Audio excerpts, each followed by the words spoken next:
TET PYQ SST। प्रश्न है एक, कुषाणों ने किन निम्नलिखित शक्तिशाली केंद्रों से शासन किया? पहला ऑप्शन है पेशावर और मावला, दूसरा ऑप्शन है पेशावर और मथुरा, तीसरा ऑप्शन है पेशावर और वाराणसी, डी ऑप्शन है पेशावर और उज्जैन। सही ऑप्शन है बी, पेशावर और मथुरा। कुषाणों ने पेशावर और मथुरा नामक शक्तिशाली केंद्रों में शासन किया। कुषाण चीन की यूची जाति की एक शाखा थे। कुषाण वंश की स्थापना कुदुलकड-फिशेस ने किया था। कुषाण शासकों में विमकड-फिशेस ने सर्वप्रथम सोने के सिक्के जारी किए थे। इस वंश का सबसे प्रतापी शासक कनिष्क था। सम्राट कनिष्क ने पाकिस्तान के आधुनिक पेशावर को अपनी पहली राजधानी बनाया। कनिष्क ने अपने शासनकाल में 78 ईस्वी में शक संवत चलाया। प्रश्न नंबर है 2, निम्नलिखित कथनों ए, बी, सी को पढ़ें तथा सही विकल्प का चयन करें। पहला विकल्प है पुरापाषाण काल 20 लाख साल पहले से 1200 साल पहले के दौरान माना जाता है।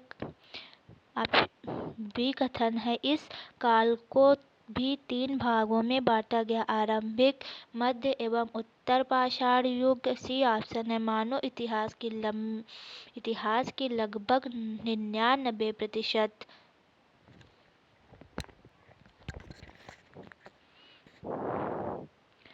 डी ऑप्शन सही, ए, बी और सी।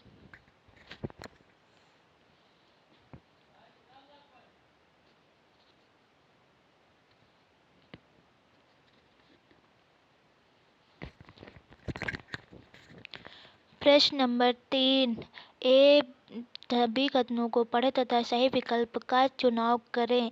मनसब मुगलों द्वारा चलाई गई एक श्रेणी व्यवस्था थी जिसके जरिए पद, वेतन, सैन्य उत्तरदायित्व निर्धारित किए जाते थे। कथन बी, मनसबदारों की सैन्य उत्तरदायित्व का निर्धारण एक संख्या पर निर्भर था जिसे जात कहा जाता था। ए सही परंतु बी गलत है। मनसबदारी व्यवस्था एक विशिष्ट प्रशासनिक व्यवस्था थी जिसका प्रचलन मुगल शासक अकबर ने सन 1575 ईस्वी में किया था। मनसब मुगलों द्वारा चलाई गई एक श्रेणी व्यवस्था थी जिसके जरिए पद, वेतन और सैन्य उत्तरदायित्व निर्धारित किए जाते थे। मनसब शब्द का अर्थ है श्रेणी अथवा पद। इस सब व्यवस्था के अंतर्गत 33 वर्ग थे। अकबर ने शासन के 40वें वर्ष जात एवं सवार जैसी दोहरी व्यवस्था लागू की थी। मनसबदारों की सैन्य उत्तरदायित्व का निर्धारण एक निर्दिष्ट संख्या में सवार या घुड़सवार बनाए रखने की आवश्यकता थी। इसलिए ए और बी दोनों सही हैं।